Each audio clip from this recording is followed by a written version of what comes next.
Now we come to the last chapter of Romans, and we see in this chapter the relationship of Christians to one another, and it's going to be demonstrated.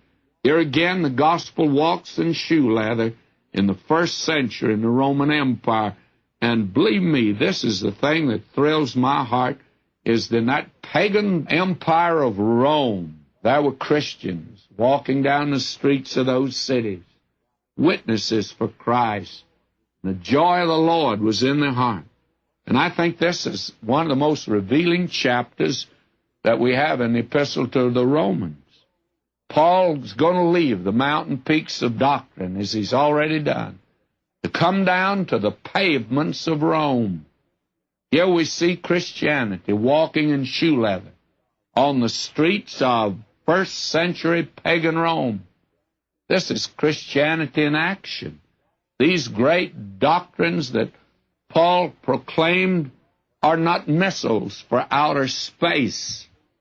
They are not to be used to go to the moon, but they are vehicles which actually ran on Roman roads. The gospel was translated into life and into reality. This remarkable chapter should not be omitted or neglected in any study of Romans. Dr. Newell has made this comment. He says this 16th chapter is neglected by many to their loss. How true. Now, there are 35 persons that are mentioned by name here. All were either believers living in Rome, or they were believers that were with the Apostle Paul, and he probably was in Corinth when he wrote this epistle. There is expressed a mutual love and tender affection, which was a contradiction of Roman philosophy and practice, and it's rather unlike some churches today. These Christians were different. Little wonder that Rome marveled at these Christians and said, "My, how these Christians love each other."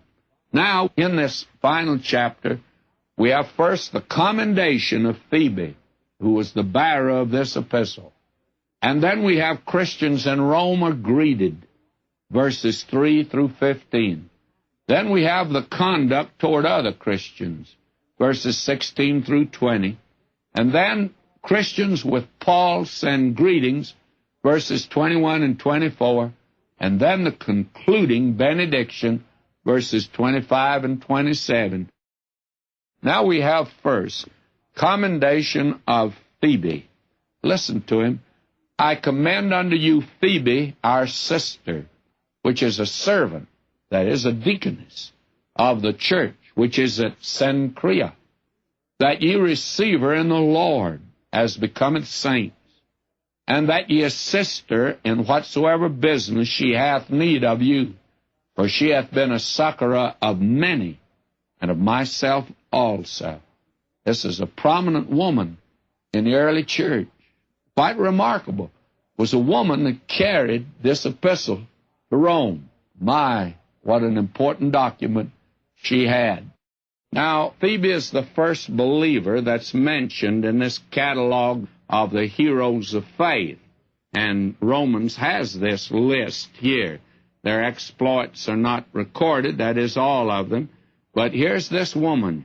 She was a Gentile, as her name indicates. And as we've said, there were many Gentiles in the Roman church. She was named, actually, for the Greek goddess Artemis, or Diana, or Phoebe. It's all the same. Now, in Greek mythology, she was the goddess of the moon. As her brother Apollo, he was the god of the sun.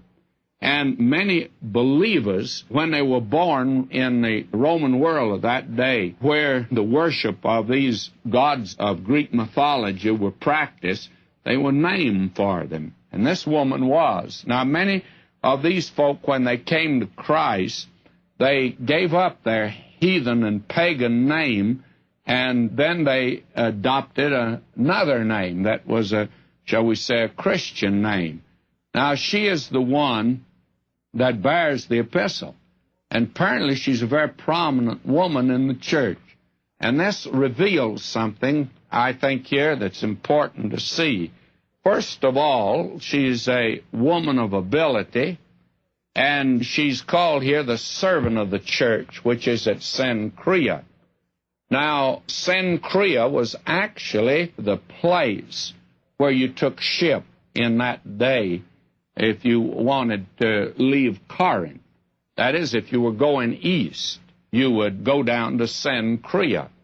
I was there. It was a very clear day, and I looked down from the ruins of ancient Corinth, and as I looked down and saw the distance, I wondered whether I was accurate in my book when I said that Cenchrea was the eastern seaport of Corinth, but it was about 9 miles distant. It looked to me like it wasn't over 3 miles distant. But, of course, on a clear day, these things can certainly deceive you. And so it may have been that it was more than it looked like. Now, Cenchrea was the seaport town when you were in Corinth and went down. So apparently Paul wrote the epistle to the Romans from Corinth.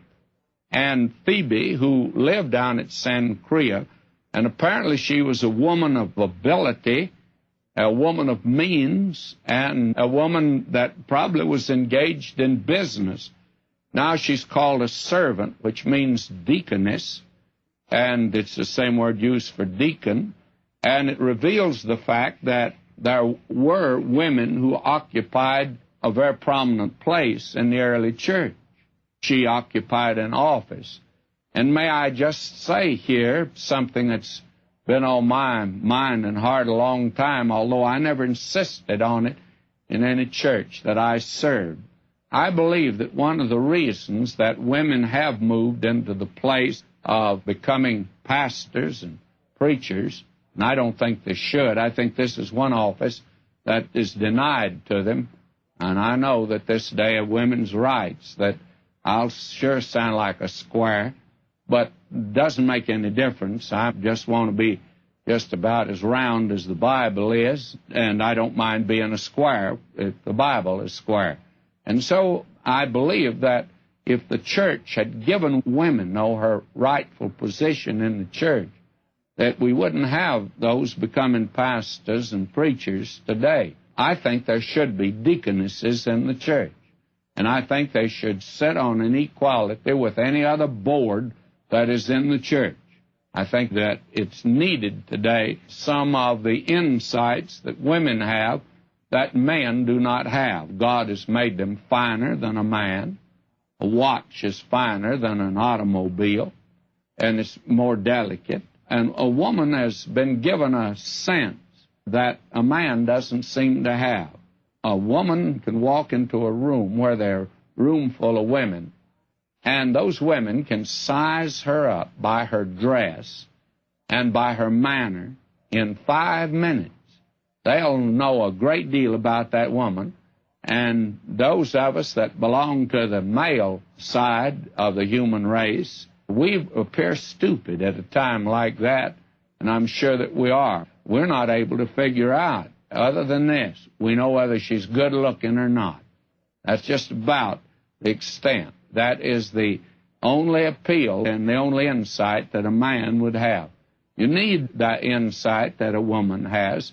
Now, she was a deaconess of the church, and she apparently had gone to Rome on business, and Paul put this letter in her hand rather than trusting it that day to public transportation. They had a real mail service in that day, and it was slow, but couldn't be any slower than ours is today.